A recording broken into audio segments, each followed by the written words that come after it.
પાગલો જ માનસિક રોગના ડૉક્ટરો પાસે જાય. એવરેજ 3 આત્મહત્યા થતી હતી. કોવિડ પછી એ લગભગ 4 થઈ ગઈ. અને અવાજે કહ્યું કે કૂદી પડ, એ અવાજના એમાં કૂદી પડ્યો, બાકી એને આત્મહત્યા કરવી જ નહોતી.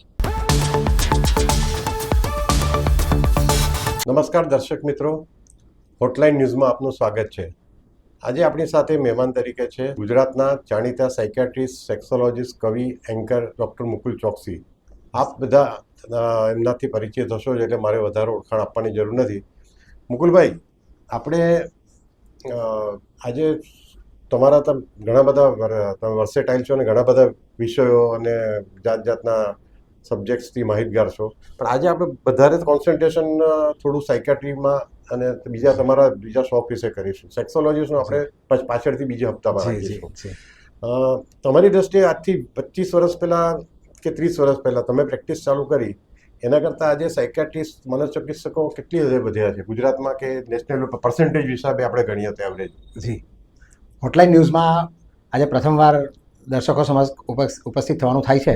તો સૌપ્રથમ તો હું વિક્રમભાઈ વકીલ, અમારા અંગત મિત્ર, એમને શુભેચ્છા અને અભિનંદન આપું છું. વિક્રમભાઈ આજે ડિજિટલ અને ઇલેક્ટ્રોનિક આ મીડિયમમાં પ્રદાન કરી રહ્યા છે, પરંતુ આપ સૌને ખબર હશે જ કે એક ગ્રાઉન્ડ ઉપર રહેલા જર્નલિસ્ટોમાં એમનું કેટલું મોટું નામ છે. આપે એમને છેક બોર્ડર પરનું રિપોર્ટિંગ કે બાબરી ધ્વંસનું લાઈવ રિપોર્ટિંગ કરતા જોયા છે, આપણે એમને વાંચ્યા છે. અરુણ શૌરીજીએ એમના પત્રકારિત્વને બિરદાવ્યું છે, અને સ્વર્ગસ્થ કાંતિ ભટ્ટ તથા શીલાબેન ભટ્ટ જેવા જાણીતા પત્રકારોના શિષ્ય રહી ચૂકેલા વિક્રમભાઈને ફરી એકવાર આપ સૌને મારા વતી શુભેચ્છા અને અભિનંદન આપું છું. અને આપના સવાલ તરફ આગળ વધુ વિક્રમભાઈ, કે એ 35 વર્ષ પહેલાં જ્યારે મનોચિકિત્સા ક્ષેત્રમાં નવા આવ્યા, એ વખતે તો ખૂબ ઓછી અવેરનેસ હતી, પબ્લિક અવેરનેસ જેવું કંઈ ખાસ હતું નહીં. એ વખતે મેં પહેલીવાર કટાર લખવાનું શરૂ કર્યું મનોચિકિત્સાનું, અને પ્રેક્ટિસ શરૂ કરી. ત્યારે અમે સુરતમાં લગભગ 6 થી 7 મનોચિકિત્સકો. કયું વર્ષ હોઈશું? 1990. એક્ઝેક્ટલી આ જ દિવસ છે. આજે 34 વર્ષ મને 14 જુલાઈએ પૂરા થાય છે. તો 34 વર્ષ પહેલાં શરૂ કરી હતી. એક્ઝેક્ટલી 14 જુલાઈ હતી ને ડૉક્ટર પ્રકાશ કોઠારીએ ઉદ્ઘાટન કર્યું. તો આપ તો હતા જ, આપને યાદ છે. તો એ વખતે 7 કે 8 મનોચિકિત્સકો હશે મારા સિનિયર. પરંતુ એ વખતે એક કન્સેપ્ટ એવી હતી કે પાગલો જ માનસિક રોગના ડૉક્ટરો પાસે જાય, અને જે જાય તે પાગલ હોય. આવા ડરથી લોકો કોઈ આવતા નહીં, અને માત્ર પાગલોને જ લઈને આવતા. તો એ જમાનો હતો જ્યારે આજે 50થી વધારે સંખ્યામાં સાયકિયાટ્રિસ્ટો છે, અને સુરત જ નહીં પણ નાના નાના સેન્ટરોમાં પણ મનોચિકિત્સકો મોજૂદ છે. મને લાગે છે કે એનો આપણે એવરેજ મૂકીએ તો લગભગ પહેલાં તમે 7 કહો છો, આજે 50 થયા. તો ગુજરાત લેવલ, નેશનલ લેવલ પણ એ જ રેશિયો હશે મોટે ભાગે. થોડો વધારે ઓછો હશે, પણ જાજો ફેર નહીં હોય. 7 થી 8 ગણા થઈ ગયા હોય. એના ઘણા થઈ ગયા. તો એનો વસ્તી વધારાના કારણે તો એક કારણ થઈ શકે, પણ બીજું મને એમ લાગે છે કે લોકોમાં અવેરનેસ પણ આવી છે. મીડિયાના હિસાબે કે પહેલાં જ એક શરમ લાગતી હતી કે લોકો, ભાઈ આપણા મિત્રો ઘણા મજાક કરતા, હું તમારી ઓફિસે આવતો અને ક્લિનિક પર આવતો કે ભાઈ વારંવાર નહીં જા, નહીં તો લોકો તને ગાંડો બાંધી દેશે એમ. તો પણ હવે કોઈને એવું કહેવામાં એવું કે શરમ કે કંઈક કોઈ છોછ એવું નથી કે ભાઈ સાયકિયાટ્રિસ્ટની દવા લઉં છું, કે મને ડિપ્રેશન છે, કે મને ફલાણો પ્રોબ્લેમ, કે ફોબિયા છે. તો એ અવેરનેસ વધવા પાછળનું મુખ્ય કારણ શું માનો છો તમે? 2-3 વસ્તુ. એક તો મીડિયાએ ખાસી એવી નોંધ લીધી. કોઈ બી નાના નાના કિસ્સાઓ બને છે તો તરત મીડિયા મનોચિકિત્સકોના ઓપિનિયન લે છે, અને એનું મનોચિકિત્સકીય વિશ્લેષણ કરે છે. અને આપને યાદ હશે જ કે કાંતિભાઈને આ પ્રકારની ટેવ હતી કે તેઓ સતત આનું માનસિક વિશ્લેષણ કરતા અને એના એક્સપર્ટ્સને પણ ઘણીવાર પૂછતા. તો મીડિયાનો સૌથી મોટો રોલ છે કે મીડિયાએ ઘણા બધા મનોચિકિત્સકોની કટાર લેખન ચાલુ કરી. નાના નાના ન્યૂઝ જે વિચિત્ર વર્તનવાળા હોય એવા બધા ન્યૂઝને હાઇલાઇટ કર્યા, અને એ મનોચિકિત્સાના શાસ્ત્રમાં આવે છે આનું એનાલિસિસ, એનો એંગલ અને એની ટ્રીટમેન્ટ. તો આ બધું મીડિયાએ એક નોંધ લીધી. બીજું, બીમારીઓની સંખ્યા પણ બહુ વધી ગઈ. આપે હમણાં જ, આપને તો ખ્યાલ હશે જ કે હમણાં કોવિડ પહેલાં સુરત શહેરની વાત કરીએ તો લગભગ આશરે 3 આત્મહત્યા થતી હતી. કોવિડ પછી એ લગભગ 4 થઈ ગઈ 25%નો રાઇઝ થઈ ગયો. 3 દિવસ પહેલાં સુરતમાં 11 આત્મહત્યા થઈ. તો બહુ એક વિસ્ફોટ જેવું લાગે કે માનસિક બીમારીઓનો આ પણ એક અગત્યનો સવાલ હું તમને જી, પાછળથી જી, પૂછવાનો જ હતો, તો હવે પણ વાત નીકળી જ હતો કે આત્મહત્યાનું પ્રમાણ સુરતમાં નહીં આખા દેશમાં, ગુજરાતમાં વર્લ્ડ વાઇડ ફિનોમિનન મને ખબર નથી, પણ કદાચ આપણે ત્યાં એક કોરોના પછી આર્થિક સમસ્યા બહુ મોટા પાયા અને નોટબંધી પછી પણ જીએસટી પછી, અને એને કારણે મંદી અને બેકારીના હિસાબે તમે જોતા હશો કે રોજના 5 થી 6 તો કિસ્સા આપણે વાંચીએ છીએ, એમાં 3 થી 4 તો એમને આર્થિક સમસ્યાના કારણે આત્મહત્યા કરનારા હોય છે. હવે આ તમે માનો છો આ માનસિક સમસ્યા છે કે એક સામાજિક અને આર્થિક સમસ્યા પણ કારણભૂત છે? આમાં બંને જવાબદાર છે કે આપણે ધારો કે માત્ર આર્થિક કે રિલેશનશિપનું કે એક્ઝામ સ્ટ્રેસ કે કોઈ પણ પ્રકારના તણાવથી જો ગણીએ તો એ તણાવમાં તો બીજા હજારો પસાર થયા છે. આજે આર્થિક સંકળામણોથી તો આખો એક વર્ગ પીડિત છે, એક છૂટાછવાયા ઇન્ડિવિજ્યુઅલ નથી, પરંતુ તેમાંના કેટલાક જ આવો ઘાતકી અને આવો આત્મઘાતકી રસ્તો અપનાવે છે. તો એક વસ્તુ છે કે એક એમાં કોઈ બાયોલોજિકલ વલ્નરેબિલિટી બી હોય કે કોઈક જીનેટિક ફેક્ટર, કોઈક બાળ ઉછેરના ફેક્ટર, પર્સનાલિટીના ફેક્ટર, સાથે કોઈ વ્યસનના ફેક્ટર, આવા બધા અનેક ફેક્ટર પ્રીડિસ્પોઝ કરે છે. અને પછી કોઈક આર્થિક સંક્રમણ કે કોઈક એન્વાયરમેન્ટલ ફેક્ટર જો એની ઉપર આવે, એટલે કેવું કે ઊંટ લગભગ માંદું થાકેલું છે ને કંઈ વજન સહન કરી શકે એમ નથી, પણ છતાં ચાલ્યા કરે છે.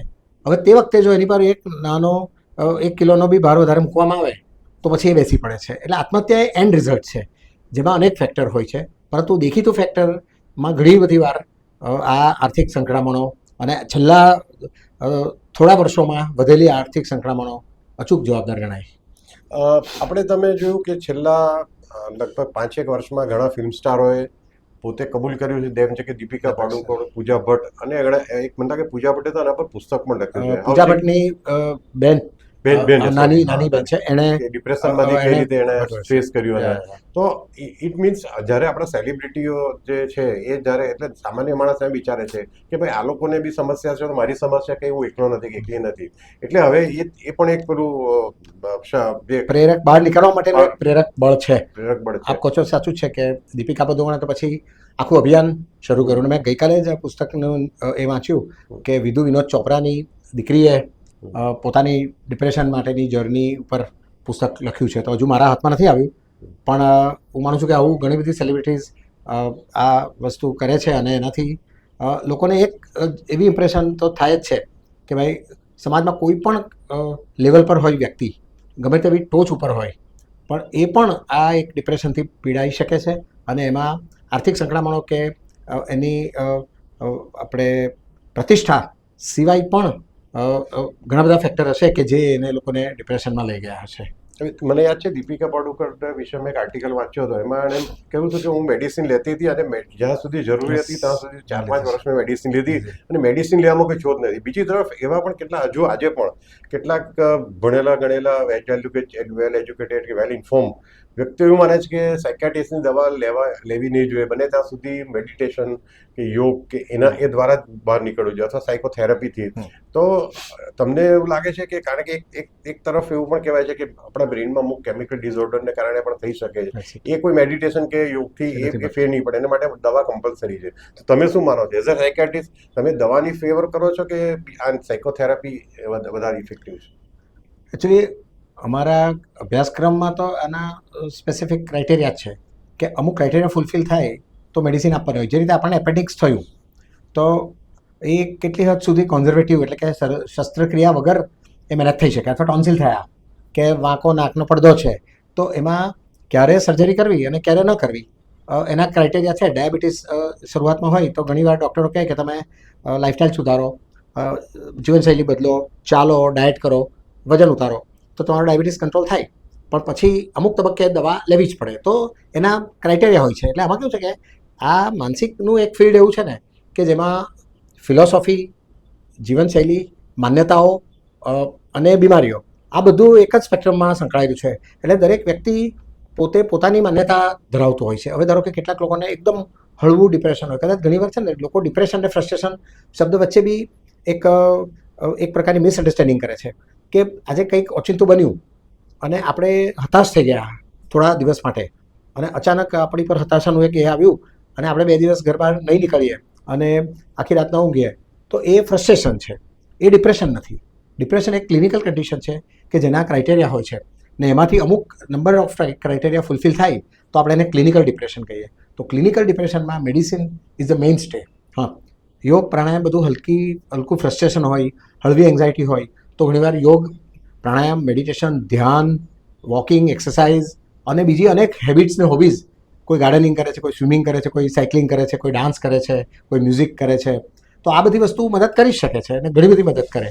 અને કેટલાક લોકો જેને ખરેખર ડિપ્રેશન ન હોય પણ આ બધી પ્રક્રિયામાંથી બહાર નીકળી ગયા હોય ને, તો એ લોકો પછી છે ને તે જે ક્લિનિકલી સિરિયસ ડિપ્રેશન હોય ને એને પણ દવા નથી લેવા દેતા અને એને પરિણામે પણ ઘણા બધા લોકો સુસાઇડ કરે, કારણ કે સિવિયર ડિપ્રેશન હોય, વધી જાય અને એના અંતિમ તબક્કા રૂપે લોકો આત્મઘાતી પગલું લઈ લે. તો હું માનું છું કે પોતાના અનુભવ પરથી ખાલી બીજાને દવાઓ લેતા રોકવા નહીં જોઈએ. એ ગંભીર બાબત ગણાય. અને પણ એવું તમે માનો છો કે દવાનો જે આમાં કોઈ કોર્સ એવું તો હોતું નથી કે ટાઇફોઇડમાં કે મેલેરિયામાં અઠવાડિયે 15 દિવસની, આ તો તમારે લોંગ પીરિયડ માટે લેવી પડતી હોય છે આ બધી કોઈ પણ ડિપ્રેશન સિવાયની પણ બીજા માનસિક બીમારીની.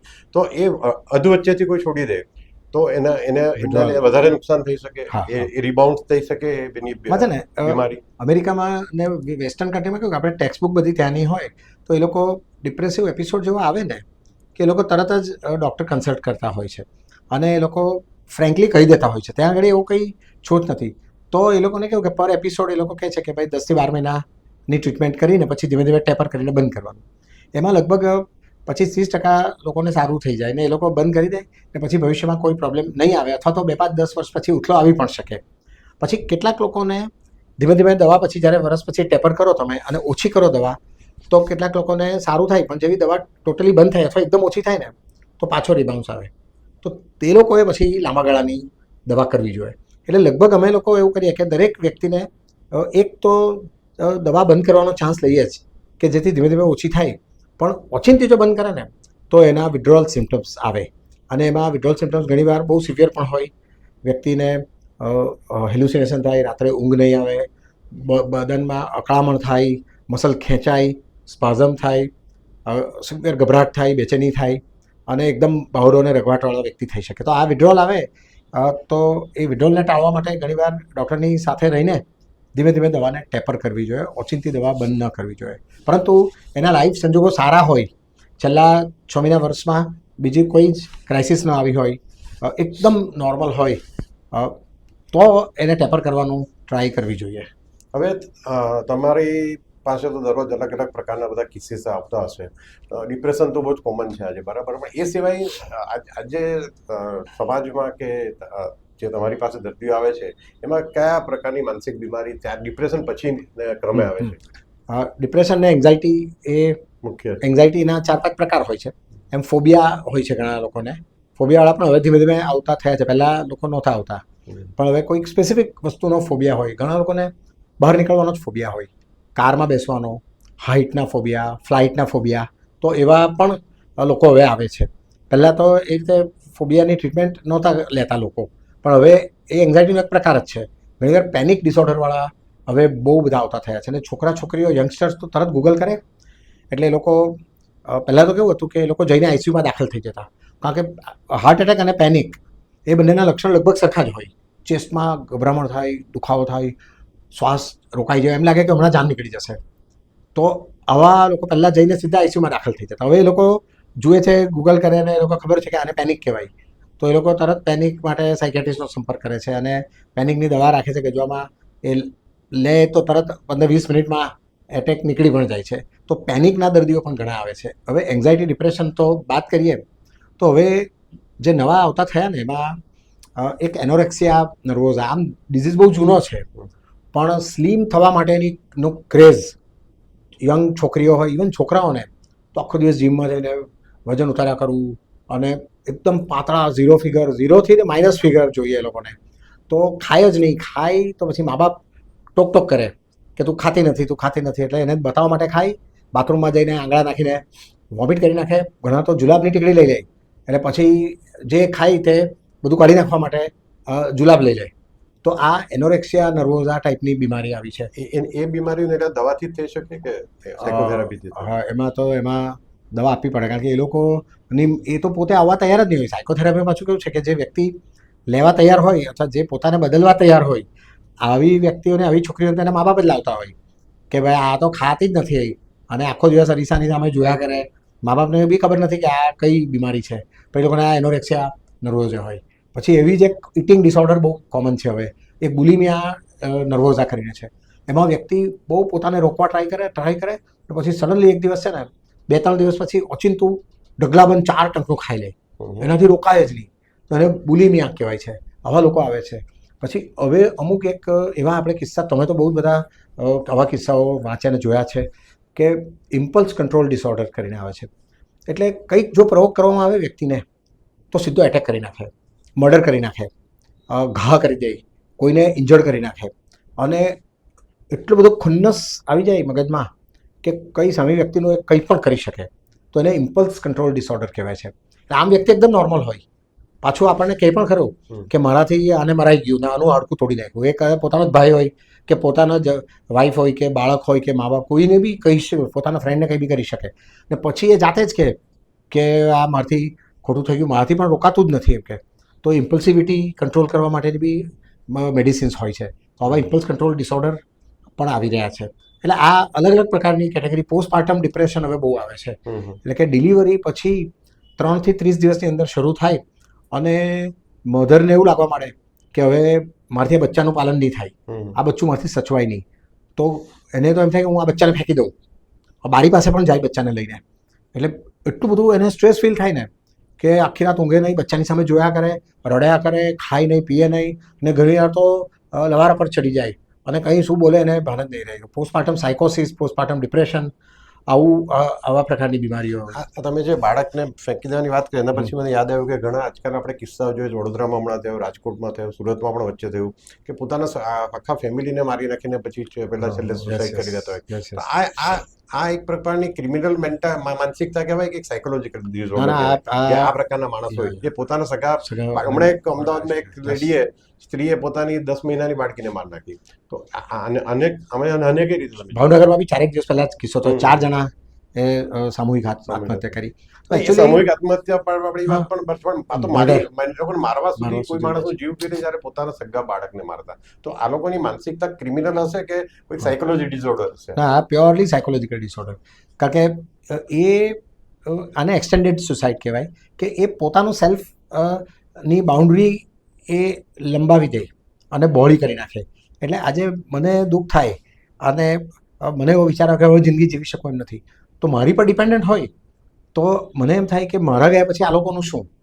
તો હવે એ લોકોને હું એવું તો નહીં કહી શકું કે તમે બી સુસાઇડ કરો, કારણ કે હું ડિપ્રેશનમાં આવીને આવું કરું તો મને સખત ડિપ્રેશન ફીલ થાય ને મને એવું થાય કે આ જિંદગી મારથી હવે કેરી ઓન થઈ શકે એમ નથી.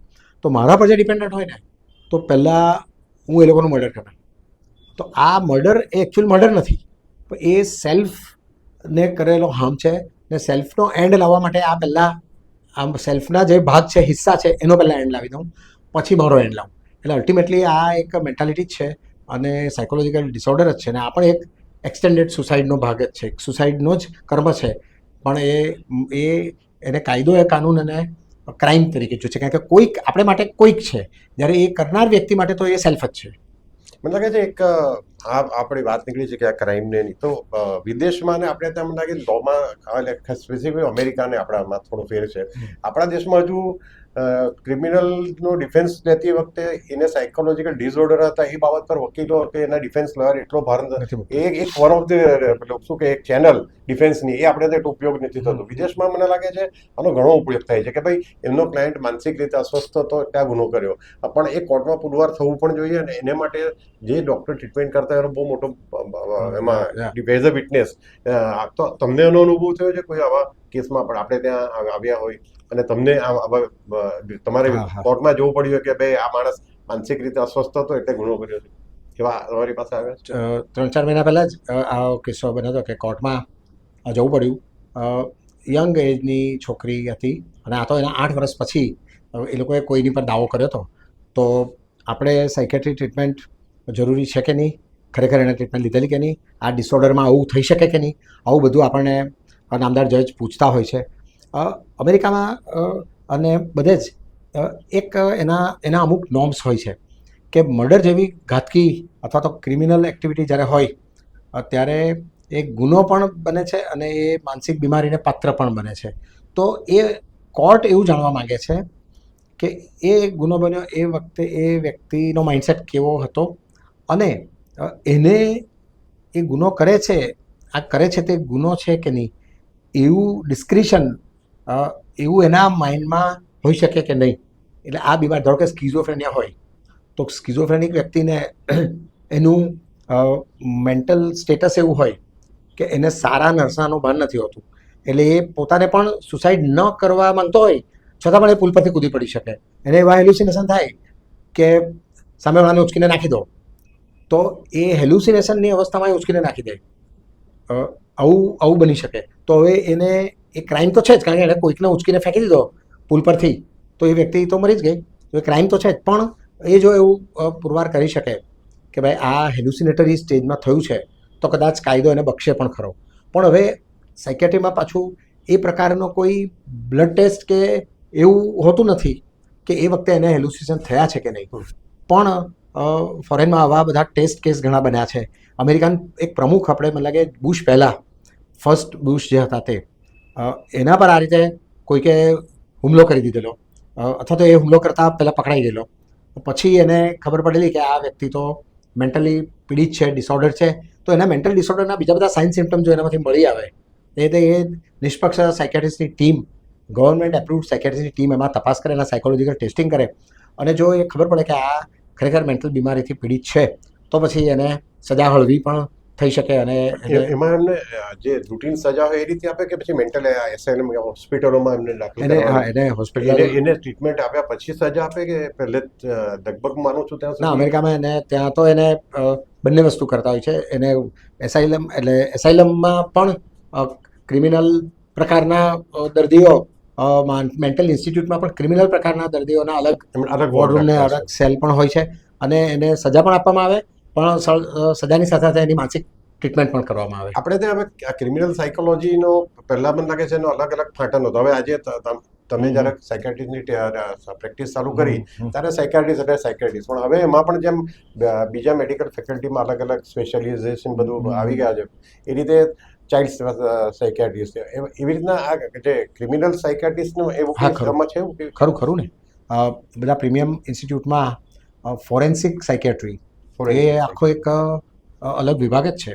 અને ફોરેન્સિક સાયકેટ્રીમાં આ પ્રકારનું પેલું ટ્રુથ સિરમ કે પેલી ટેસ્ટ કરવી, લાઈ ડિટેક્શન જેને કહીએ આપણે, તો એ બધા નાર્કો ટેસ્ટ, હવે નાર્કો કરતાં લાઈ ડિટેક્ટર આવ્યા છે, તો હવે એના નેક્સ્ટ જનરેશન આવ્યા છે. તો એ બધું ફોરેન્સિક સાયકેટ્રીમાં આવે કે પેલી વ્યક્તિ સાચું બોલે છે કે ખોટું બોલે છે, એનો ક્રિમિનલ રેકોર્ડ ચેક કરીને એની ક્રિમિનલ લાયબિલિટી કેટલી છે તે સેટ કરવામાં આવે.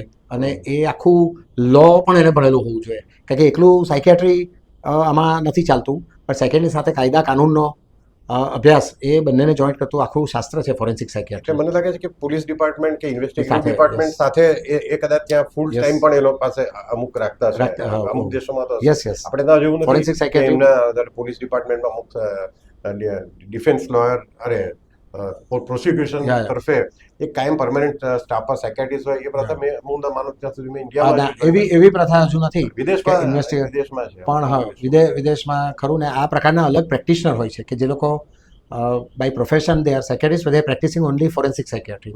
એ લીગલ એક્સપર્ટાઇઝ માટે જ, અને એ લોકો કાયદાના સ્નાતક પણ હોય છે. હવે એક બીજો એક દાખલો મને યાદ આવે છે કે આજથી 10 વર્ષ પહેલા દિલ્હીમાં એક ઘરમાંથી સવારે લોઅર મિડલ ક્લાસનું ફેમિલી હતું, અને દૂધ સવારે લોકો વેચતા હતા અને ધંધો કરતા હતા. તો 8 જણાની એક સાથે ડેડ બોડી મળી, એક સાથે જ બધાને. પહેલા તો એમ જ થયું કે ભાઈ આ કોઈ ઘરમાં ચોરી કરવા આવ્યું. પોલીસે એક થિયરી આપી કે લૂંટ કરવા આવ્યા હતા અને માર નાખ્યા બધાને. અને કારણ કે કોઈને કોઈ તકલીફ નહોતી, બધાને સોશિયલ લાઈફ બહુ સરસ હતી, બધું જ. ઘણા દિવસો સુધી પોલીસ વિરુદ્ધ આંદોલન થયું, પોલીસને ઘેરાવ કરવામાં આવ્યો, સ્થાનિક જે એરિયામાં હતો ત્યાં સરકાર વિરુદ્ધ બહુ એ થયું. ધીમે ધીમે એ પોલીસે ઇન્વેસ્ટિગેશન કરી, અને એટલું સારું ઇન્વેસ્ટિગેશન કરીને એક ડાયરી શોધી નાખી. એ મને લાગે છે કે 2 મહિના પછી પાછું ઘરમાં સર્ચ કરી ત્યારે એક નાની ડાયરી મળી. એમાં જે એક ઘરનો એક ફેમિલી મેમ્બર પુરુષ, એ કદાચ સૌથી ઉંમરનો હતો, એના ફાધર મધર પણ હતા, એ પણ વ્યવસ્થિત જોબ કરે, આ તે બધું. એટલે કોઈને એવું લાગતું નહોતું કે આમાં મેન્ટલી કોઈ ડિસઓર્ડર હોય. હવે એ ડાયરીમાંથી એવું મળ્યું કે એ ડાયરીમાં એવું લખાણ હતું કે જેને સંબોધીને એના દાદા જે ગુજરી ગયા હતા એ કહેતા હતા કે ભાઈ તું આમ કરજે, આજે આવી રીતે કરજે, આવું કરજે, અક્ષર એના હતા.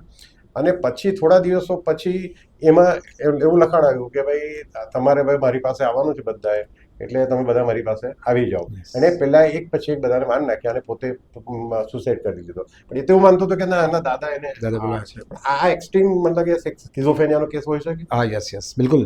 એટલે એને છે ને ડિલ્યુઝનલ ડિસઓર્ડર કહેવાય. એ સ્કિઝોફ્રેનિયા પણ એને ફેમિલીમાં કોઈને કોઈને શંકા નહોતું, નહોતી. હા. ના, શંકા પણ શંકા નહોતી બી કે આને નહોતી. આવું છે. તો એને છે ને વિક્રમભાઈ એને ડિલ્યુઝનલ ડિસઓર્ડર કહીએ છીએ.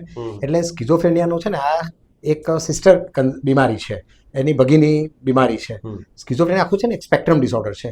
એટલે એક તરફ એવા સ્કિઝોફ્રેનિક કે જે લોકો હોમલેસ હોબોઝ એને કઈ રસ્તે ફૂટપાથ પર ખાલી ભીખ માગે ને ફાટેલા કપડાં સાથે આખી જિંદગી જીવે, તો એ એક તરફ આવા તદ્દન. બીજી બાજુ એટલા બધા વેલ ટુ ડુ લોકો હોય કે એને છે ને એક જ ડિલ્યુઝન જેને કહીએ કે એક ફિક્સ્ડ ફોલ્સ બિલીફ જેને છે કે ધારો કે એવા ડિલ્યુઝનવાળા લોકો જો ઉચ્ચ કક્ષાએ પહોંચી જાય તો એને એવી બિલીફ થઈ જાય કે ફલાણી પ્રજા કે ફલાણી કોમ કે ફલાણી વ્યક્તિ મારું મર્ડર કરવાની છે અથવા દેશને નુકસાન કરવાની છે, તો એ પછી કોઈ બી તક શોધીને કંઈ પણ કરી શકે, કંઈ પણ કરી આપણે શકે. એક્ઝામ્પલ હિટલરને કહી શકીએ. હા, એટલે એ બી ડિલ્યુઝન હોઈ શકે કે યહૂદીઓ હા, યહૂદીઓ પૃથ્વીનો એ કરશે તો એના કરતાં એ લોકોને જે કરી દે જર્મન પ્રજા માટે નુકસાનકારક છે. નુકસાન. આવા ડિલ્યુઝન હોઈ શકે અને એ ફોકલ હોય, એટલે એની આજુબાજુની વ્યક્તિ એકદમ નોર્મલ હોય. એનું જે રિયાલિટી ટેસ્ટિંગ છે તે આઉટસાઇડ હિઝ ડિલ્યુઝન એકદમ નોર્મલ હોય. આપને એક કિસ્સો કહું કે આ અમેરિકામાં એક જ્યોર્જ જોન કોરેશ કરીને, કોરેશ KORESH, હજુ બી આપણે સર્ફ કરીએ તો આપણને મળે. તો એણે આખો એક ન્યૂ ગિની એરિયામાં એણે આખો એક કલ્ટ બનાવેલો કે ધીમે ધીમે બધાનો બ્રેન વોશ કરીને સમજાવી પટાવીને કે આપણે એક અદ્ભુત જગ્યાએ જવાના છીએ અને આપણને જબરજસ્ત પ્રકારનું સ્વર્ગ કે જે તમે અહીંયા ક્યારેય મેળવીશું, એમ કરીને લગભગ 70 થી 80 જણાને એક જંગલમાં ધીમે ધીમે એને વસાહત બનાવેલી. અને વન ફાઇન ડે એ પોતે પણ અને બાકી બધાને એણે મરી જવાનું કંઈ આપી દીધું. તો એક સાથે 70 થી 80 જણા ગુજરી ગયા અને પછી દુનિયાને પછી ખબર પડી. અને પછી આ એના કોરેશના પેલા મળ્યા ત્યારે ખબર પડી કે કોઈ ડિલ્યુઝનલ ડિસઓર્ડરથી પીડાતી વ્યક્તિ જો બહુ પાવરફુલ હોય તો એ ધીમે ધીમે બીજાનું બ્રેન વોશ કરી શકે અને બધાને એવું કન્વિન્સ કરી શકે. તો તમે કહો છો તે ડિલ્યુઝનલ ડિસઓર્ડર હોઈ શકે કે જેમાં એને એમ છે કે દાદા મને બોલાવે છે અને બધાએ સાથે જવાનું જ છે. તો હવે એ લોકોના આત્મા તો અમર જ છે, એ એવું માનતો હોય કે શરીર તો નાશવંત છે. તો હું એને એવું બી નહીં હોય કે આ મર્ડર કરી રહ્યો છું, એને એવું હોય કે હું આ શરીરથી આત્માને મુક્ત કરી રહ્યો છું અને અમે બધા આત્મા હવે ઉપર જઈશું. તો એના મનમાં તો આ બિલીફ મર્ડર તરીકેની હોય જ નહીં. એના મનમાં તો એવું છે કે હું બધાનો ઉદ્ધાર કરી રહ્યો છું, સાથે મારો અને દાદાના કયા મુજબ કરી રહ્યો છું. કદાચ એને દાદા વાત બી કરતા હોય, કારણ કે એને એના ઓડિટરી હેલ્યુસિનેશન કહેવાય છે, કે કાનમાં એના અવાજ બી આવતા હોય કે હવે થોડું કામ પતાવી દે, બહુ મોડું થઈ ગયું છે, તું પૂરું જ કરી દે, હવે આટલા વર્ષોથી કહું છું તને, એને આવા બધા અવાજ બી આવતા હોય. હવે હવાની દવા છે, હવા સિમ્પટમ્સ. હા, એની દવાથી સારા થઈ શકે. દવા છે, મને કિસ્સો સારા થઈ શકે. હા, પણ એ આપણે જે જ્હોન નેશનું મૂવી જોયેલું, આપણે જેને મેથેમેટિક્સનું નોબેલ પ્રાઇઝ મળ્યું હતું અને પછી એને ખબર પડી કે એ સ્કિઝોફ્રેનિયા છે, પછી એની ઉપર મૂવી બન્યું અને તારે દુનિયાને ખબર પડી કે આ તો નોબેલ પ્રાઇઝ વિનર છે. તો એના મૂવીમાં પણ આપણે દ્રશ્ય જોઈએ છે કે એને ઓચિંતા દવા બંધ કરે, ઓચિંતા હેલ્યુસિનેશન થવા માંડે. તો એની બધા કટિંગ ભેગો કરતા ન્યૂઝપેપરના વોરના ને બધાને બધા તો પોતે કંઈક ઇન્ટેલિજન્સ એજન્સીમાં પોતે કંઈક જવાબદાર હોદ્દા જેવું એને મનમાં થાય. એ તો મેથેમેટિશિયન હતો. તો આવા પ્રકારના ડિલ્યુઝન્સ હોય છે. અને મેં જે આ કિસ્સો જોયો હતો તો એક અમે રેસિડેન્સી કરતા હતા તે વખતે એક જણા આ રીતે કૂદી પડ્યો નદીમાં અને એના બંને પગ એ થઈ ગયા, ઇન્જર્ડ થઈ ગયા અને બહુ બધા ફ્રેક્ચરને 3 મહિના ઓર્થોપેડિક વોર્ડમાં રહ્યો. અને પછી ઓર્થોપેડિકમાંથી રેફરન્સ આવ્યો કે ભાઈ આને તમે સાયકિયાટ્રી ઇવેલ્યુએટ કરો, કારણ કે એણે સુસાઇડનો એટેમ્પ કરેલો. પછી વાત કરતાં કરતાં ખબર પડી કે એને સુસાઇડ કરવા માંગતો જ નહોતો. એને તો એવું લાગતું કે કોઈ મારી પાછળ પડ્યું છે અને એને દોડાવ્યો અને દોડતો દોડતો એ તો અવાજો આવે અને અવાજે કહ્યું કે કૂદી પડ. એ અવાજના એમાં કૂદી પડ્યો, બાકી એને આત્મહત્યા કરવી જ નહોતી. પણ એટલો ખતરનાક એને અવાજો આવે તો એ ડિલ્યુઝન કે હેલ્યુસિનેશનની અવસ્થામાં પણ આ રીતે સો કોલ્ડ મર્ડર કરી શકે પોતાના સ્વજનોના પણ. એટલે આ ડિસઓર્ડર, ડિલ્યુઝનલ ડિસઓર્ડર મેડિકલ ટ્રીટમેન્ટ એકદમ ડિલ્યુઝનલ ડિસઓર્ડર તો ચોક્કસ જ સારા થાય, પણ એની દવા લગભગ પરમાનન્ટ હોય. પણ બિલકુલ સારા થાય અને ડિલ્યુઝનલ ડિસઓર્ડર આઈડેન્ટિફાય કરવા બહુ ડિફિકલ્ટ, કારણ કે એ કોઈ ગાડાચળા કરે નહીં, એને બીજી કોઈ એબનોર્મલિટી જ નહીં હોય. એક જ મગજમાં એવું આવે કે આ ગલીને નાકે રહેતા પહેલાં ફલાણા સજ્જન છે ને, તો એ કોઈક વાર નુકસાન કરી નાખશે તો એ જઈને સીધું કોઈક તબક્કે એનું મર્ડર પણ કરી શકે અને એની સામે પોલીસ ફરિયાદ કરી શકે, અથવા કોઈ અખબારમાં જઈને એને વિશે વિરુદ્ધમાં કંઈ લખાણ બી આપી દઈ શકે. અખબારના તમે એડિટર જોયા છે કે આવા ઘણા લોકો અખબારો સુધી આવી જાય કંઈ પણ લખાણ કરીને, અને કંઈ પણ પોલીસમાં જ્યુડિશરીમાં જઈને ડાયરેક્ટ જજીસને ડાયરેક્ટ જઈને કહી આવે કે ભાઈ મને ફલાણાથી ખતરો છે, ઢીકણા મારી સાથે ખરાબ કરે છે, અથવા મારી વાઈફ સાથે ખરાબ કરે છે, અથવા મારી બાળકી પર આવું કરે છે, અત્યાચાર કરે છે. તો એ ખાલી એના મનની અવસ્થાની પેદાશ હોય એવું બી બની શકે. મને બીજું એક આ કિસ્સાઓ યાદ આવ્યા થોડા, કે થોડા વર્ષો પહેલાં આઈ થિંક 20-22 વર્ષ પહેલાં મોટા ભાગે એનાથી વધારે મુંબઈમાં એક ગણેશ ભગવાનની ગણેશજીની મૂર્તિ દૂધ પીએ છે એવું વાત ચાલુ થઈ, અને પછી તો હજારો લાખોની સંખ્યામાં ભક્તો એમને દૂધ પાતા ને બધા કહેતા હા અમારા હાથે દૂધ પીધું. પણ ત્યારે પણ પછી પાછળથી જે આપણે વાસ્તવિકતાવાદી હોય એ લોકો એવું લાવ્યા હતા કે આ એક માસ હિસ્ટેરિયાનો એક પ્રકાર હતો. એ શું હોઈ શકે? એને છે ને માસ ખરેખર સાચું હોય આ પ્રકારનું કે ઇલ્યુઝન તમે કહો છો એ પ્રકારની ભ્રમણા થતી હોય? બધા જ વ્યક્તિઓની સાથે કેવી રીતના થાય?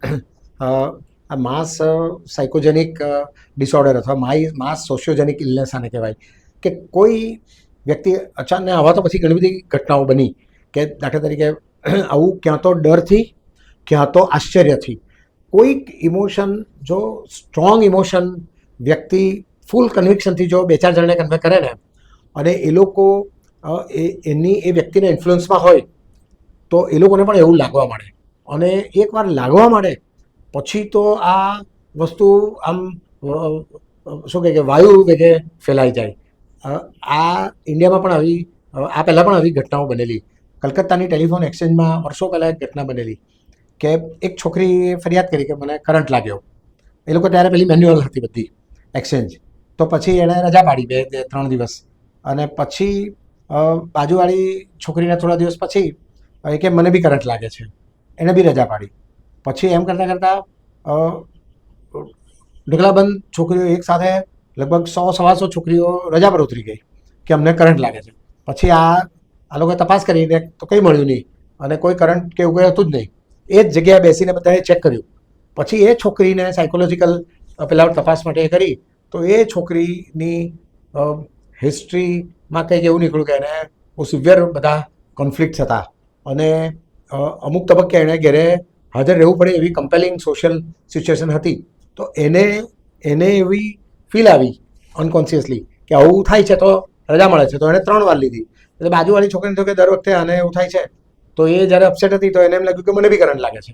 ખરેખર કોઈ જગ્યાએ કોઈ કરંટ જેવું હતું જ નહીં, પહેલાં પણ નહોતું, પછી પણ નહોતું, ને ત્યાર પછીના અઠવાડિયાઓ સુધી એ લોકોએ ઇન્વેસ્ટિગેટરું કહી દીધું. તો આ એક માસ સાયકોજેનિક ઇફેક્ટ એવી છે કે માસ હિસ્ટેરિયામાં અનકોન્શિયસ માઇન્ડ છે ને તે કનેક્ટ કરે છે એકબીજાને.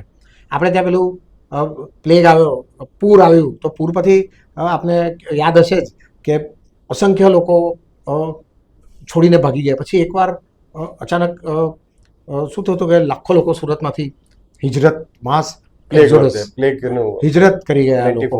પછી એકવાર એક અફવા બી ફેલાઈ હતી, એમાં બી રાતોરાત હજારોની સંખ્યામાં ડેમ તૂટવા તો હજારોની સંખ્યામાં શ્રમિકો સુરત છોડીને ભાગી ગયા. આવી ઘટનાઓ માસ સાયકોજેનિક ઇલનેસ ભણેલા ગણેલા લોકોને બી થાય છે, અક્ષર જ્ઞાન નથી એ લોકોને પણ થાય છે, અને સમાજના ઘણા બધા વર્ગોને થાય છે. તો એ અનકોન્શિયસ માઇન્ડ કોઈક રીતે આવું કોમ્યુનિકેટ કરતું હોય છે.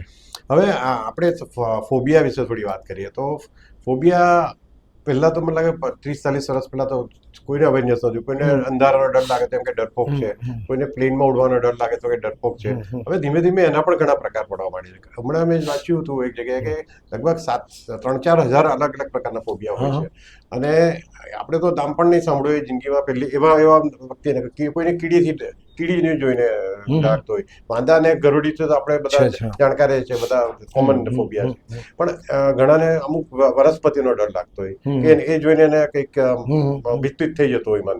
તો એ ફોબિયાને તમે કઈ રીતે ટ્રીટ કરવા જોઈએ? એ મેડિસિન થાય કે એને પાસે બીજી કોઈ ટ્રીટમેન્ટ? હવે આપ કહો છો ને તો ફોબિયા ડેફિનેશન એવી છે કે જેનાથી સામાન્ય લોકો નહીં ડરતા હોય. એટલે ગરોળીના ફોબિયા લિઝાર્ડ ફોબિયા બહુ નહીં કહીએ કે મોટે ભાગે 10માંથી 9 જણાને ગરોળીને તો સ્ત્રીઓમાં તો 10માંથી 10 ને ગરોળીની ચિત્રીને ફિયર હોય જ. પણ જેનામાં સામાન્ય લોકોને પણ ન થતું હોય ને એવી વસ્તુઓ પરિસ્થિતિઓ ઓબ્જેક્ટ્સ અને એવા પ્રકારનું વાતાવરણ એ બધાને ફોબિયા તરીકે લિસ્ટેડ કરવામાં આવે. તો આપ કહો છો એટલે ફોબિયાની આખી ડિરેક્ટરી આવે છે અને 2-3 હજાર ફોબિયાના તો નામ અપાયા છે. એવું કહેવાય કે એનીથિંગ અંડર ધ સન અથવા anything under the sky including sky can be a phobic object. એટલે જગતની કોઈ પણ વસ્તુનો ફોબિયા હોઈ શકે. તમે ઇમેજિન એવી વસ્તુઓનો ફોબિયા હોઈ શકે. એટલે એક પણ વસ્તુ બાકાત નથી. અને એવા બી કેસીસ નોંધાયા હોય કે જે ખાલી જગતમાં અત્યાર સુધીમાં 20 જ કેસ નોંધાયા છે. એવા પણ ફોબિયા નીકળી આવે છે. તો ફોબિયાની સાયકોલોજી એવી છે કે ક્યારેક કોઈક એક્સપોઝર ચાઇલ્ડહુડમાં, હવે રિયલ એક્સપોઝર હોય કે ઘણીવાર ઇમેજિનરી એક્સપોઝર હોય અથવા એવી કોઈ વાર્તા સાંભળી હોય કે એવું કોઈ વિઝ્યુઅલ જોયું હોય. હવે ફોબિયા તો એ જમાનાથી અસ્તિત્વમાં છે કે જ્યારે ટીવી પણ નહોતા. અને એવી વસ્તુના ફોબિયા હોય કે જે વસ્તુથી ક્યારેય વ્યક્તિ એક્સપોઝ થઈ જ નથી. હવે ધારો કે કોઈ જીનેટિક હોય છે કે ના, જીનેટિક તો નથી હોતું પણ એન્વાયરમેન્ટલ જ હોય છે કે ક્યાંક કોઈક વાર એવો કોઈ એક્સપોઝર તમને થઈ ગયો હોય અને તે વખતે કોઈક ડર જો ઘૂસી ગયો હોય તો એ પછી તમારા અજાગ્રત મનમાં રહે ને પછી ભવિષ્યમાં જ્યારે એવી વસ્તુથી એક્સપોઝર આવે તો તે વસ્તુથી તમે ફિયરફુલ થઈ જાઓ ને એમાં તમે એને એવોઇડ કરવા માંડો. ફોબિયાની ડેફિનેશન એવો હોય કે તમે એનાથી ડરો છો, તમે એ વસ્તુથી એક્સપોઝ થવા નથી માંગતા, તમે એને એવોઇડ કરો. અને એ એનું કેરેક્ટરિસ્ટિક છે. તો ફોબિયાની ટ્રીટમેન્ટમાં દવાઓ તો ટેમ્પરરી, ધારો કે ફિયર ઓફ ફ્લાઇંગ હોય તો દવા આવે છે કે તમને પર્ટિક્યુલર તમને 8-10 કલાક સુધી એની અસરમાં તમારો ફોબિયા ઓછો કરી નાખે. તો તમે ટ્રાવેલ કરી દો. ભાઈ દરિયાનો ફોબિયા છે ને એને હવે અચાનક બેસવાનું થયું કે પાણીમાં જવાનું થયું તો દવા એને ટેમ્પરરી મદદ કરે. પણ ફરી પાછું જ્યારે એક્સપોઝ થવાનું આવે ત્યારે ફરી પાછું ફિયર રહે જ. તો એની છે ને તે બિહેવિયરલ ટ્રીટમેન્ટ આવે. આપણે અહીંયા બહુ કરતા નથી લોકો, કારણ કે સાયકિયાટ્રિસ્ટો પાસે એટલો ટાઈમ નથી હોતો, સાયકોલોજીસ્ટ પાસે લોકો જવા તૈયાર નથી હોતા. પણ રિયલી સાયકોલોજીસ્ટનો અમારો રોલ હોય છે. એ જે બિહેવિયરલ ટ્રીટમેન્ટ હોય છે એમાં ગ્રેડેડ એક્સપોઝર અને સાથે એને રિલેક્સેશન. સાયકોલોજીસ્ટ એટલે સાયકોથેરાપિસ્ટ. હા, ધારો કે કૂતરાનો ફોબિયા છે. સાયકોથેરાપિસ્ટ ને સાયકેટ્રિસ્ટનો ફેર. હા, સાયકિયાટ્રિસ્ટ એ અમે લોકો કે જે લોકો મેડિસિન લખીએ છીએ ને જે લોકો મેડિકલ સિસ્ટમમાં ડૉક્ટર થઈને પછી સાયકેટ્રિસ્ટ થાય છે. સાયકોલોજીસ્ટ કે જે લોકો એમએ ક્લિનિકલ સાયકોલોજી કરે, એમાં એમફિલ પીએચડી કરે, તો એ લોકો પ્યોર સાયકોલોજીસ્ટ. એ લોકો મેડિકલ ફિલ્ડમાં નથી, એ લોકો દવા નથી લખતા, પણ એ લોકો આ રીતે બિહેવિયરલ ટ્રીટમેન્ટ કરે છે, બિહેવિયર થેરાપી. તો એમાં ધારો કે કૂતરાનો ફોબિયા હોય છે ફોર એક્ઝામ્પલ, તો હવે કૂતરા તો આમ તેમ આપણે ગલીમાં બધે જ મળી જતા હોય, તો એ લોકો બિચારા બહુ પીડિત હોય.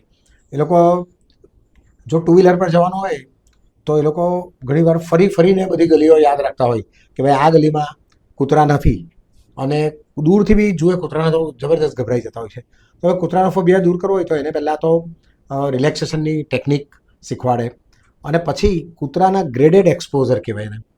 તો પહેલાં કૂતરાના દ્રશ્યો, કૂતરાના વિઝ્યુઅલ્સ, વિડીયોઝ આ બધું ધીમે ધીમે એને જોતા કરે અને એવરી વીક, એવરી 15 days ધીમે ધીમે એ લોકો કૂતરાના વિડીયોઝ જોતા થાય. પછી દૂરથી એને રિયલ કૂતરા જોવાનું ચાલુ કરાવે. પછી કૂતરાને નજીકથી પસાર કરે, પછી કોઈક એની સાથે કંપની કરે અને કૂતરાની બાજુમાંથી પસાર થવાનું. અને એ વખતે પહેલાં માઇન્ડને રિલેક્સ કરવાની ટેકનિક અપનાવવાની.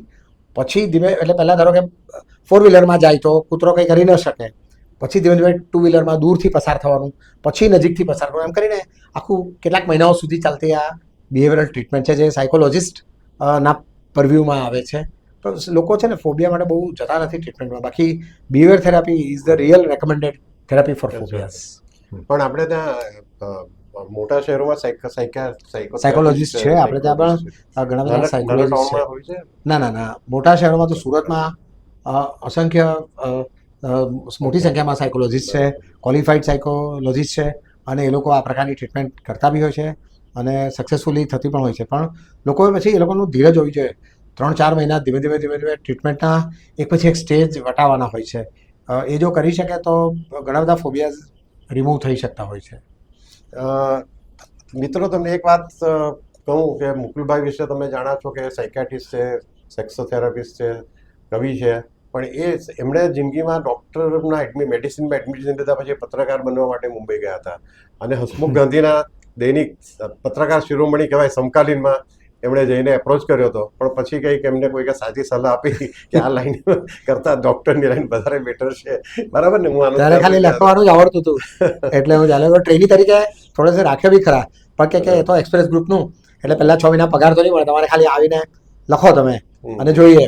પછી થોડા દિવસ પછી પૈસા ખલાસ થઈ ગયા એટલે ધોઈલા મૂળા જેમ પાછા આવી ગયા હતા. મુકુલભાઈ, તમે તો ઘણા બધા વર્સેટાઇલ છો, ઘણા બધા ફિલ્ડમાં તમે નિષ્ણાંત છો, તમે સારું એન્કરિંગ પણ કરી શકો, પણ તમને ફરીથી ધારો કે કરિયરની શરૂઆત કરવાની આવે તો તમે સાયકાટ્રિસ્ટ બનવાનું પસંદ કરો, સેક્સોલોજીસ્ટ બનવાનું પસંદ કરો, કવિ તરીકે જીવવાનું પસંદ કરો, લેખક તરીકે, એન્કર તરીકે, કે કંઈક બીજી તમારી ઈચ્છા છે? તમને શું કયું ફિલ્ડ ગમે? આ બધામાંથી તમને કોઈ એક પસંદ કરવાનો હોય કે જેમાં આપણું આર્થિક પણ એ પાસું પણ સચવાઈ જતું હોય, એ રીતનું હોય. હું સાયકાટ્રિસ્ટ જ એ પસંદ કરું. કવિતા બહુ કોમ્યુનિકેટ કરે, કવિતા આપણી અંદરની લાગણીઓને એક્સપ્રેસ કરે અને એ બી બહુ જબરજસ્ત ફિલ્ડ છે અને આપણને વાંચવું ગમે છે, કવિતાઓ વાંચવી ગમે છે. પણ સાયકિયાટ્રીમાં આવીને મેં જોયું કે તમે કોઈક જબરજસ્ત પીડિત વ્યક્તિને બહુ એનોર્મસ રીતે મદદ કરી શકો. એટલે એક જણ કે જે આમ જીવનની ધારોધાર આવી ગયો હોય અને એ વ્યક્તિ જ્યારે એમ કે ના હવે મારે જીવવું છે, એનાથી જે આત્મસંતોષ આપણને મળે ને એ બહુ ગજબનાક હોય છે.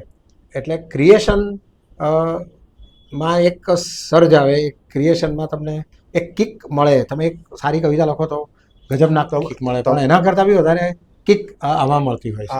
મેં હમણાં વચ્ચે કિસ્સો વાંચ્યો હતો ન્યૂઝપેપરમાં કે ભાઈ આપણે હેલ્પલાઇન શરૂ કરી છે જે સુસાઇડ કરવા જતું હોય, તો એમાં કોઈકે કર્યું અને પછી એને વ્યક્તિ સરસ રીતે જે કોઈ હતા, જે શેર બરોબર યાદ નથી, પણ સરસ રીતે એને કાઉન્સિલિંગ આપ્યું અને પહેલા સુસાઇડ વિચાર કરી નાખ્યો. પણ હવે તો તમારા કેસમાં તો ઘણા તમે બન્યા હશે તમારી પાસે આવવાના કે જે તમારી પાસે એને કહેતા હશે કે મારે જીવવું જ નથી, અને તમે મેડિસિન દ્વારા કે થેરાપી દ્વારા એની પછી 5 વર્ષ પછી તમારી પાસે પાછા આવતો કે તારે હું કેવું વિચારતો એવું બનાવ બનતા હશે ને? બહુ બધા. તારે તમને આ સંતોષ થાય કે જબરદસ્ત આત્મસંતોષ થાય, કારણ કે એ જે છે ને એક ઇમ્પલ્સિવ સુસાઇડ એક કેટેગરી છે કે જેમાં વ્યક્તિ કઈ ડિપ્રેશનમાં નથી, એને કોઈ ઘટના કે કંઈક વસ્તુ અંદર હર્ટ કરી જાય છે ને એવું ખતરનાક હર્ટ કરે કે એ વખતે એને એમ જ થાય કે મારે હવે નથી જીવવું, ને એ વ્યક્તિ એટેમ્પ બી કરી નાખે. હવે એ જો બચે અને એને જો કોઈ મેજર સાયકેટ્રિક ઇલનેસ નહીં હોય તો કોઈ દવા વગર તમે એને ખાલી શાંતિથી સાંભળો, એને એના જીવનની જે ગૂંચ હોય એની કંઈ યોગ્ય સલાહ આપો. એટલે સુસાઇડની હેલ્પલાઇનની યુટિલિટી એટલા માટે જ છે કે આવા ઇમ્પલ્સિવ સુસાઇડ વાળી વ્યક્તિને કદાચ તમે રહીશ મણિયારનો શેર હતો કે મરી જવાની એક ક્ષણ વિતાવી દીધી તો એ ક્ષણ પછી ઘણું એ જીવવા સમૂહ નીકળ્યું. તો એ ક્ષણ જો પસાર થઈ જાય તો જીવવા જેવું જીવનમાં ઘણું બધું છે, એ વ્યક્તિ જીવી જાય છે. મેં કેટલાક લેક્ચર મારા મનોચિકિત્સાના કેટલાક લેક્ચરમાં છે ને હું ઘણીવાર એવું પૂછું કે આમાંથી કેટલાને ક્યારેક આત્મહત્યાના વિચાર આવ્યા, તો 80% લોકો આંગળી ઊંચી કરે. એટલે એનો અર્થ કે સામે બેઠેલા નોર્મલ લોકો હોય, તો એ તો કંઈ કોલેજના વિદ્યાર્થી હોય કે કોઈ ક્લબના સભ્યો હોય કે કોઈ સમાજના સભ્યો હોય, એ તો નોર્મલ માણસો છે, બધા આપણી જેમ અરે ફરે જીવે છે, લાઈફ એન્જોય કરે છે. તો એમાંથી 70-80% લોકો એવું કહે છે કે મને જીવનમાં ક્યારેક કોઈ ક્ષણે મને એવું વિચાર આવે કે મારે નથી જીવવું. તો જો 70% પોપ્યુલેશન, આ તો નોર્મલ પોપ્યુલેશનમાં સ્ટેટિસ્ટિક આપણે જોઈએ તો નોર્મલ પોપ્યુલેશનમાં જો 70% આપણે ઘટાડી બી નાખીએ તો ધારો કે 25% લોકોને બી ક્યારેક એવો વિચાર આવ્યો હોય તો આ હેલ્પલાઇનોની બધાની યુટિલિટી, કાઉન્સેલર્સ, સાયકોલોજિસ્ટ, પછી ઘણીવાર કોઈ ક્વોલિફાઈડ માણસે બી જરૂર નથી. ઘણીવાર તો કોઈ એક એવો વડીલ હોય ને કે જેને આમ જમાનાનો ખાધેલ વડીલ હોય ને, એને ખબર હોય કે જુવાન ઉંમરમાં ભાઈ દરેકને પ્રેમમાં નિષ્ફળ જાય તો મોટેભાગના લોકોને ક્યારેક તો એમ થતું જ હોય કે હવે તેરે વિના જીના ક્યાં જીના હે. એવું તો ઘણા ભાઈ ઠરેલ માણસ હોય ને એની સાથે બેસાડે ને એની સાથે 2 વાર વાત કરે કે દીકરા તું આવ થોડું ઘણું રડી નાખ, અરે કોઈ મિત્ર એને ખોળો આપે ને કે તું આજે રડ એમ કે ચાલ તું એક કામ કર 2 પેગ મારી લે એમ, પણ 2 સિગરેટ ફૂકી લે, પણ તું ચાલ તારે છોકરીઓ તો બધી બહુ મળી રહે. તો આવું કરીને એને એમાંથી જો બહાર કાઢી નાખે તો સાલું એ તો જીવી જાય, બહુ મસ્તી જીવે, અને બીજા કરતાં એ જેને કારણે બ્રેકઅપ થયો ને એ છોકરી કરતાં એ વધારે સારી જિંદગી જીવી જાય. એટલે આવા કોઈ ઠરેલ માણસ હોય તો કોઈ સાયકોલોજીસ્ટ કે કોઈ સાયકેટ્રિસ્ટની બી જરૂર નથી. એક વ્યક્તિ કે દરેક વ્યક્તિમાં કોઈને કોઈ થેરાપિસ્ટ તો જીવતો જ હોય છે. એણે કેટલા લોકોને મદદ કરી હોય છે. મારા ચોકસી સાહેબ હતા, મારા ફાધર, તો એના ઘણા લોકો આવતા એટલા બધા ડિપ્રેશનમાં હોય, પપ્પા કહે એને કાર્ડ કાઢીને કહે એમાં જેટલા સારું એના ગ્રહદશામાં, એના ટેરો કાર્ડમાં કે હસ્તરેખામાં જેટલું સારું હોય ને એને કહે. એક વાત હું કરી દઉં થોડી પપ્પા વિશે. તમે પોતે જોઈ મુકુલભાઈના પપ્પા મનહરલાલ ચોકસી પોતે તો ઉત્તમ કવિ તો ખરા જ, પણ એ ટેરેટ કાર્ડ દ્વારા સરસ જ્યોતિષ જોતા. અને એક બીજું કંઈ ખબર નહીં, આપણે જ્યોતિષ શાસ્ત્ર તો સાચું છે પણ જોનારા ખોટા હોઈ શકે, પણ મનહર કાકા પાસે જઈને આવે એટલે માણસ એકદમ પોઝિટિવ ફીલ કરવા માટે એમનું આખી એનર્જી જ એમની પર શિફ્ટ થાય. અને એનું કારણ મને એ લાગતું હતું કે એ કોઈ દિવસ નેગેટિવ નહોતો કહેતો કોઈને. એ હું નામ નથી આપતો, પણ હમણાં જ એક ટોચના પોલિટિશિયનને એમણે 25 વર્ષ પહેલાં મારા દીકતા કહેલું કે તમે એક દિવસ ગુજરાતના મુખ્યમંત્રી નહીં તો મુખ્યમંત્રી તો બનશો, સર્વોચ્ચ સ્થાન અથવા તો સર્વોચ્ચ એના કરતાં વધારે પાવર ભોગવો છો.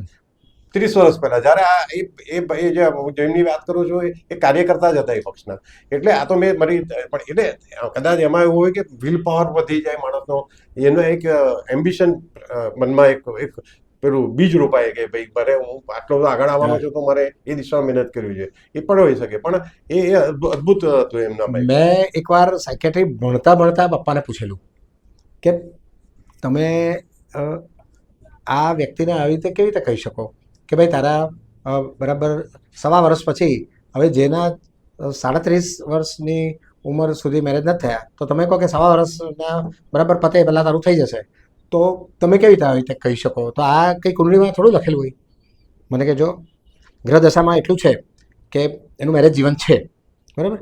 હવે એ જો આશા છોડી દે ને તો એ દિશામાં કંઈ કામ જ નહીં કરે.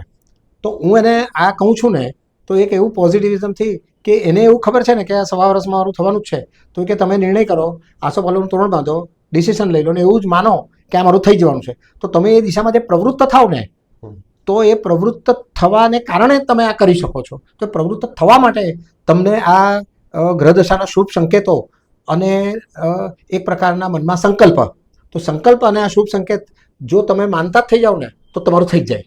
અને ખરેખર મેં જોયું છે કે એ સાયકોલોજી હતી. એટલે એ ખરેખર એ સૂઝબૂઝ જેને કહીએ ને આપણે, એ સૂઝબૂઝવાળી સાયકોલોજી હતી. ભણતર કરતાં ગણતર હતું તો એ એમાં વધારે કામ લાગતું. મને ધારો કે આવું પૂછે તો હું એને કેવી રીતે એવું કન્વિન્સ કરી શકું કે ભાઈ આ વસ્તુ થઈ જ જશે. પણ પપ્પા એટલા કન્વિક્શનથી એને કહેતા, એ કન્વિક્શન જે કહે ને એ કન્વિક્શનથી જો માણસ માની લે ને તો એના કામ થઈ જતા જોયા. સાચી વાત છે. એ નમસ્તે. ફરી એકવાર હોટલાઇન ન્યૂઝને, વિક્રમભાઈ વકીલને, પલાશ વકીલને અને સાથે સંકલિત તમામ પત્રકારોને મારી ખૂબ ખૂબ શુભેચ્છા અને અભિનંદન. Thank you. આજે આપણને બહુ જ મજા આવી મુકુલભાઈ સાથે વાત કરવાની. તમને બહુ મજા આવી હશે. અને હું માનું છું કે આપણી ચેનલે હોટલાઇન ન્યૂઝે હંમેશા એક મોટે ભાગે પત્રકારો અમારા જે હોય છે કે 90% રાજકારણની વાત એ પણ આપણે જરૂરી છે, પણ આપણે કરતા જ રહીએ છીએ અને ભવિષ્યમાં પણ કરીશું. પણ આ પ્રકારના બિન રાજકીય પર્સનાલિટીને પણ અમે મળતા રહીશું, એમની મુલાકાતો કરતા રહીશું. અને તમને જો આ પ્રકારની મુલાકાત જોવાની ગમશે જ, અમને ખાતરી છે. તો હોટલાઇન ચેનલને સબસ્ક્રાઇબ કરો, લાઇક કરો અને અમારું બેલ બટન દબાવો. અને આ જ પ્રકારના કાર્યક્રમો જોવા માટે હોટલાઇન ન્યૂઝને જોતા રહો. ખૂબ ખૂબ આભાર. Thank you.